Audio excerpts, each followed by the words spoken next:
Humans are responsible for climate change. That's the unequivocal bottom line from the recent intergovernmental panel on the issue. Environmental activists have called it a massive wake-up call, and the window to act is quickly shrinking.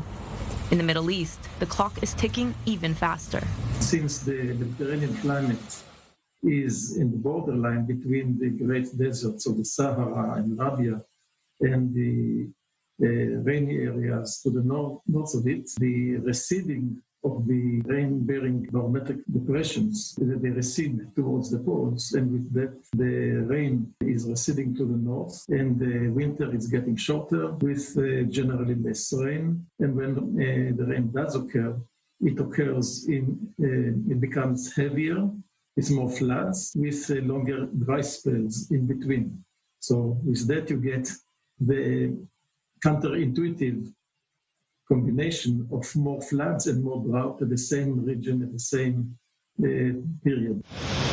We all know how climate change is likely to affect us and the generations after us. Hotter temperatures, more frequent extreme weather events, the loss of biodiversity. But after years of lagging behind, Israel is finally taking steps to recognize the importance of climate change, not only as an environmental issue, but as an issue of critical national security. There's an understanding that already the effects, the manifestation, the physical manifestations of climate change are already exacerbating the risks for political instability, which are inherent in this region to begin with. In the global tinderbox that is the Middle East and North Africa, scientists predict that life will get hotter and drier, which means more people will be competing for fewer resources under increasingly unbearable conditions. As the Sahara Desert expands, average temperatures in the Middle East and North Africa are rising 1.5 to 2 times faster than the rest of the globe. And Israel's already feeling how climate change is affecting its defensive and military capabilities, a phenomenon that will only get worse in years to come. We already know that sandstorms and dust from the desert, which is a phenomenon that we're going to see more and more in frequency and intensity with climate change, is affecting Israeli Air Force ability to strike. The tanks, right, maneuvering vehicles, they were designed to withstand a different temperature. If the temperature in the south of Israel gets in the summer to, in the sun to 50 degrees Celsius, we know already that the equipment is not fit for today's needs. I'm not talking about 10, 15, 20 years from now. And also when we talk about service members' health, effects on training, if in this summer, we've seen, every summer we see these reports, but this summer we've seen more and more of them, of soldiers losing consciousness, dehydrating, heat strokes. We know already that heat affects the number of training days. This is bound to affect readiness unless it's addressed somehow.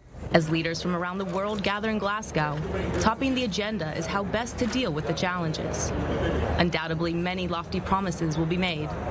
But for many environmental activists and experts, this kind of international confab is exactly the kind of environment where meaningful change can be made.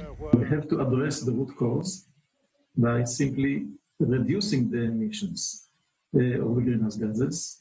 And the main pathway towards that is replacing burning fossil fuel with renewable energy. The Middle East is blessed with a lot of solar energy and very large spaces, empty spaces, to install these ranges of solar energy. Unfortunately, Israel is tiny and it doesn't have enough area in its territory, but that's exactly where international collaboration, which is not trivial in the geopolitical situation between Israel and its neighbors, let's suppose that the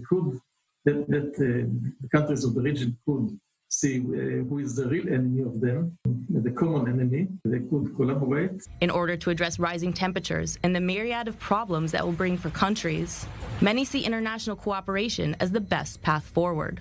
It's one reason why all eyes are on Glasgow.